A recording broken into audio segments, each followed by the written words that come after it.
Hello friends, நம்ம சாட்சியில் என்ன பார்க்க போகிறோம் அப்படின்னா அனானிஸில் படிக்கிற ரெகுலேஷன் 2025 ஃபஸ்ட் செமஸ்டர் ஸ்டூடெண்ட்ஸ் உங்களுக்கு ஒரு சின்ன அப்டேட் தான் இது. ஸோ நேற்று வந்து நம்ம இன்டர்னல்ஸ் வந்து செக் பண்ணுறதுக்கு வந்து சொல்லியிருந்தோம். இது எப்படி செக் பண்ணுறது நிறைய பேர் கேட்டிருந்தீங்க. COE1.unaniv.education அதாவது EDU இந்த வெப்சைட்குள்ளே போனீங்க அப்படின்னா உங்களுக்கு வந்து உங்களோட நார்மலாக ரெஜிஸ்டர் நம்பரும் DOP அதாவது டேட் ஆஃப் பர்த்தும் போட்டு கீழே கேப்சா கோட் போட்டு என்ட்ரு பண்ணீங்க அப்படின்னா ஸோ மேலே வந்து உங்களுக்கு இந்த ஆப்ஷன்ஸ் வந்து இருக்கும். ஆனால் இப்போ என்ன ஒரு அப்டேட் அப்படின்னா உங்களுக்கு இந்த இன்டர்னல் மார்க்ஸ் ஆப்ஷன்டிஸ்ங்கிற ஆப்ஷன் வந்து இல்லை. ஸோ அது வந்து ரிமூவ் பண்ணியிருக்காங்க. ஸோ அதனால் உங்களால் இப்போதைக்கு செக் பண்ண முடியாது. ஸோ இதுக்கு முன்னாடி இன்றைக்கி காலையில் வரைக்கும் கூட பார்த்தீங்க அப்படின்னா அசஸ்மெண்ட்டில் வந்து உங்களோட மார்க்ஸ் வந்து காட்டிட்டு இருந்துச்சு, அதுவுமே காட்டல. ஸோ அதனால் இன்டர்னல் மார்க்ஸ் அப்டேட் பண்ணுவாங்களா அப்படிங்கிறது தெரியல. ஸோ அதனால் இன்டர்னல் மார்க்ஸ் தெரிஞ்சுக்கணும் நீங்கள் உங்கள் காலேஜில் தான் கேட்குற மாதிரி இருக்கும். உங்கள் காலேஜில் வந்து நீங்கள் எழுதின இன்டர்னல் மார்க்ஸ் வச்சு உங்களுக்கு சொல்லியிருப்பாங்க.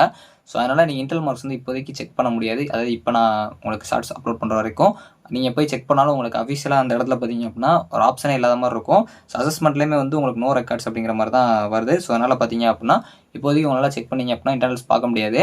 ஸோ இதை பற்றி உங்கள் காலேஜில் இன்ஃபார்ம் பண்ணியிருந்தாங்கன்னா மறக்காமல் கமெண்ட் பண்ணுங்கள். ஸோ அதே மாதிரி நீங்கள் இன்டர்னல்ஸ் தெரிஞ்சுக்கணும்னு நினச்சிங்கன்னா உங்கள் காலேஜ்லேயே மோஸ்ட்லி கேட்டு பாருங்கள். ஏன்னா அவங்க இன்டர்னல் அப்லோட் பண்ணுறப்போ அவங்க சொல்லியிருப்பாங்க மோஸ்ட்லி, இல்லாட்டி அவங்க என்ட்ரு பண்ணுறப்ப இது பண்ணி வச்சுருப்பாங்க. ஸோ அதனால் கேட்டு பாருங்கள். ஸோ தேங்க்ஸ் ஃபார் வாட்சிங்.